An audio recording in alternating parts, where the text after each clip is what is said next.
श्री गणेशाय नमः। पंचमुखी हनुमान कवच सर्व प्रकार के अनिष्ट दूर करने वाला है।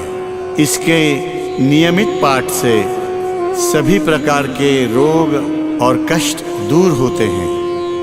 पंचमुखी श्री हनुमान जी का चित्र यदि घर के प्रवेश द्वार पर लगाया जाए तो बड़ा ही मंगलकारी होता है और श्री हनुमान जी की कृपा प्राप्त हो जाती है। भक्तजनों, आइए पंचमुखी श्री हनुमान जी की कवच का पाठ करते हैं। श्री गरुड़ उवाच अथ ध्यानं प्रवक्ष्यामि शृणु सर्वांगसुंदरी। यत्कृतं देवदेवेन ध्यानं हनुमतः प्रियं। पंचवक्त्रं महाभीमं त्रिपञ्चनयनैर्युतं। बाहुभिर्दशभिर्युक्तं सर्वकामार्थसिद्धिदं। पूर्वं तु वानरं वक्त्रं कोटिसूर्यसमप्रभं। दंष्ट्राकरालवदनं भ्रुकुटीकुटिलेक्षणम्। अस्यैव दक्षिणं वक्त्रं नारसिंहं महाद्भुतम्। अत्युग्रतेजो वपुषं भीषणं भयनाशनम्।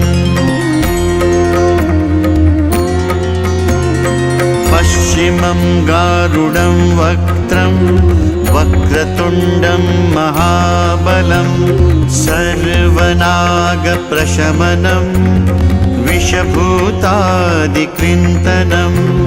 उत्तरं सौकरं वक्त्रं कृष्णं दीप्तं नभोपमं। पातालसिंहवेताल ज्वररोगादिकृन्तनम्। ऊर्ध्वं हयाननं घोरं दानवान्तकरं परं।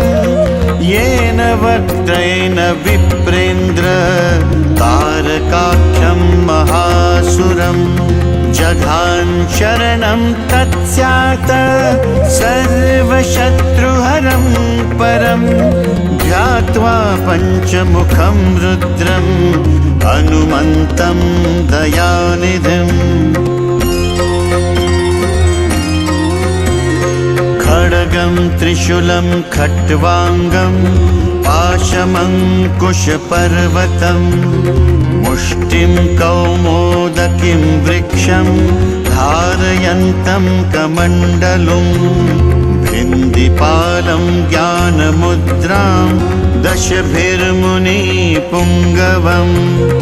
एतान्यायुधजालानि धारयन्तं भजाम्यहम्। प्रेतासनोपविष्टं तं सर्वाभरणभूषितं। दिव्यमाल्याम्बरधर दिव्यगन्धानुलेपनम्। सर्वाश्चर्यमयं देवं हनुमद्विश्वतोमुखम्।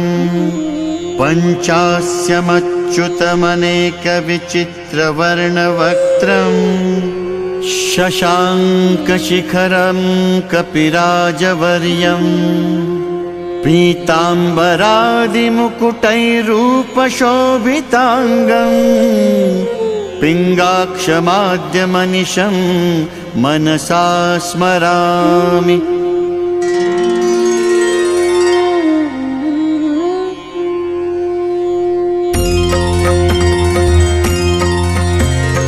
मर्कटेशं महोत्साहं सर्वशत्रुहरं परं।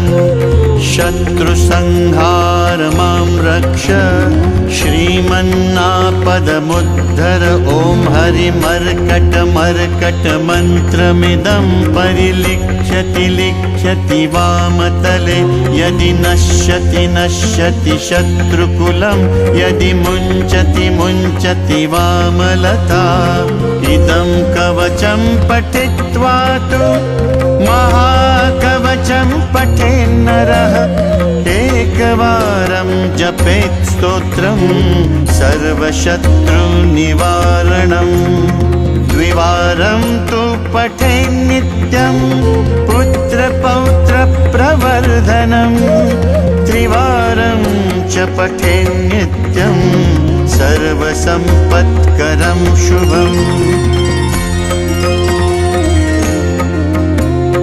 चतुर्वारं पठेन्नित्यं सर्वरोगनिवारणं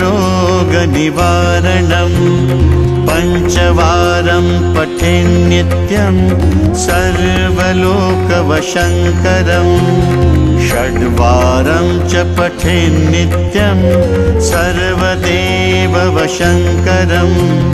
सप्तवारं पठेन्नित्यं सर्वसौभाग्यदायकम् अष्टवारं पठेन्नित्यम् अष्टकामार्थसिद्धिदं नववारं पठेन्नित्यं राजभोगमवाप्नुयात् दशवारं पठेन्नित्यं त्रैलोक्यज्ञानदर्शनं रुद्रावृत्तिं पठेन्नित्यं सर्वसिद्धिर्भवेद् ध्रुवम् निर्बलो रोगयुक्तश्च महाव्याध्यादिपीडितः कवचस्मरणेनैव